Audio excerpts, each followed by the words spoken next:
"Mommy, when are we going to meet Daddy in Canada?" That question actually broke me. I was already wearing the jacket he bought for me. My husband blocked me everywhere. That was the moment I realized that this marriage is no longer for me. I knew my marriage was over immediately. If someone had told me 3 years ago that this is how it's going to be, that the man I suffered with would abandon me immediately after relocating to abroad, I would have fought the person. Seriously. So I met Daniel in church in Benin City in one of our church programs. At that time, he had nothing, like absolutely nothing. He doesn't even have a job. In fact, I was the one working as of that time. There were days we shared we just one Super Pack Indomie. You know, Super Pack Indomie, that is what we shared, because he doesn't have money to buy more. Most times I was the one that bought the things that we eat, even while I visit. I remember how my mother would warn me. She would say, "Grace, this boy this boy actually has dreams. I can't deny that, but I don't see him including you in his dreams." But I had waved off what my mommy said. I would tell her, why will I say I love a man when I cannot stand by him? Maybe what actually happened was that maybe I loved him so much, and I loved the idea of actually struggling together and winning together with my man. Yes. So when Daniel got the Canada visa, everybody celebrated him in our compound. My sisters, even my mom as well, we all celebrated him like he had become governor, you know, that kind of stuff. We were so happy. In fact, I was the happiest person. And the plan for us was very simple. The plan we had together was very, very simple. He would travel first, settle down, then send for me and our daughter, because as at that time, I've already bet a daughter for us. At least that was what he promised. That was our plan. That was what the roadmap that we drew. The first few months after he arrived in Canada were very beautiful. He was so loving. I loved, in fact, I was carried along in everything that he does. He called every morning, every night as well. In fact, I couldn't rest from his calls. It was such a beautiful moment. He would even video call me while entering buses to work, or even while cooking and cleaning in his small apartment. When he got in his apartment, he even have to, he video called me and showed me around every single thing. He would say, "Baby, just be patient. Our suffering is almost over." And yes, deep down in me, I believed him. And I don't see the reason why I wouldn't, because he carries me along in everything that he does. God forgive me, I believed every single word he told me. But slowly things started changing. I didn't know where it started from, but I just noticed that everything started reducing. The calls reduced, the way he messages me reduced, even the video call reduced as well. I was thinking, what's happening? What's the problem? What is it? Sometimes he would disappear for 1 day, 2 days, and he will come back with excuses about how busy he has been with work and all that. So one night I called him around 1 a.m. Nigerian time, and the woman picked the call. At first, I thought maybe I actually dialed the wrong number, you know? That kind of, you dial a number and one Musa from one side picks it. That is actually what was on my mind. But then I heard Daniel's voice in the background. "Who is calling?"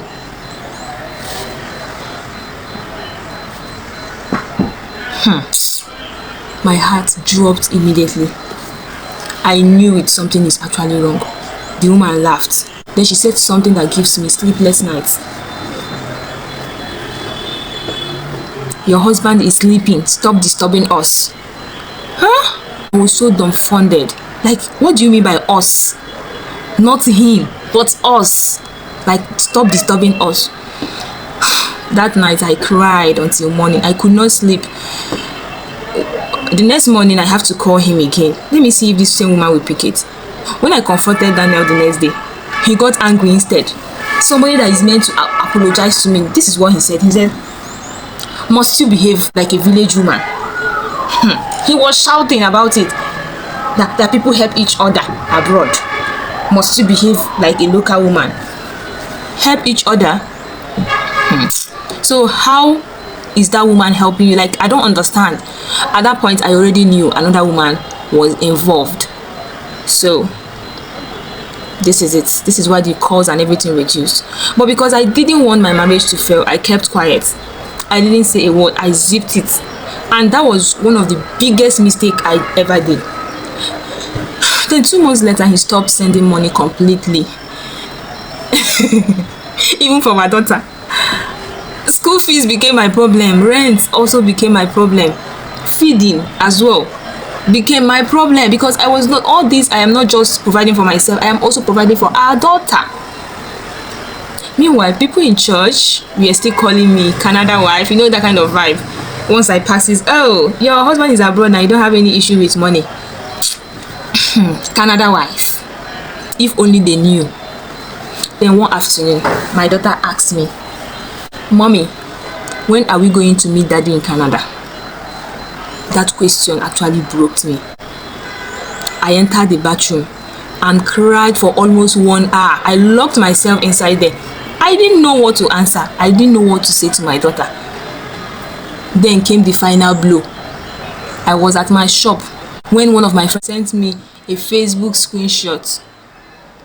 I quickly ran to the page. My husband and another woman. Traditional marriage. That's a picture of their traditional marriage, and I wasn't aware of that. I couldn't breathe properly. I couldn't breathe properly again. I called him immediately. At first he denied it. Then I showed him the screenshot I got from Facebook where they posted it. Then suddenly he became cold. Then he said, Grace, move on. This distant thing is not working at all. I didn't know what to say. Like, move on?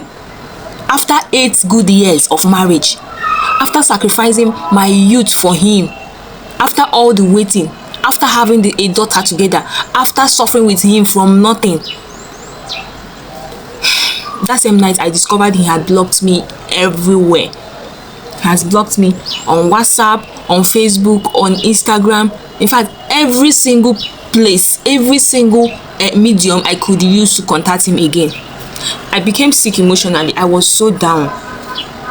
Even his family, they stopped picking my calls too, as if they knew all of this. Even his mother, who used to call me, her daughter suddenly changed. She doesn't pick. She doesn't answer my calls. Then one day she picked, because I was actually consistent with it, and she said something that I can never forget as well. He said, a man cannot be suffering abroad and still carry village baggage on his head. That was the exact word the mother used, like village baggage. So what she actually means is that I and my daughter, we are village baggage that the son is carrying on his head. So 3 weeks later, Danny actually sent a divorce papers through someone that I should sign. No apology, just divorce papers. The painful part is, I won't deny the fact, despite all he has done, I still love him. A part of me still love him, and I hate myself for it. Please, I know I am not meant to forgive this. I am not meant to forgive this. I'm not even meant to say I still love him, but I can't help myself. I can't even get myself to sign these papers. I don't even know what to tell my daughter. At this point, I am just at a crossroad. This is just like starting my life afresh. I never imagined this could happen to me. Please, what do you think I should do? Do I still need to beg Daniel? Do I need to continue reaching out to the family? Maybe to beg him to change his mind about me? I don't want divorce for myself. My mother, they never divorced. My parents, no, they never divorced. And suddenly I'll be the one to start it in my family. I never wanted this for myself. What should I do at this moment? What do you think I should do? Move on with my life?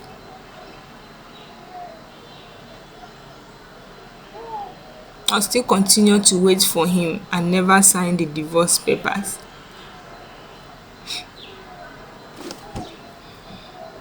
My heart is broken. I don't know what to do.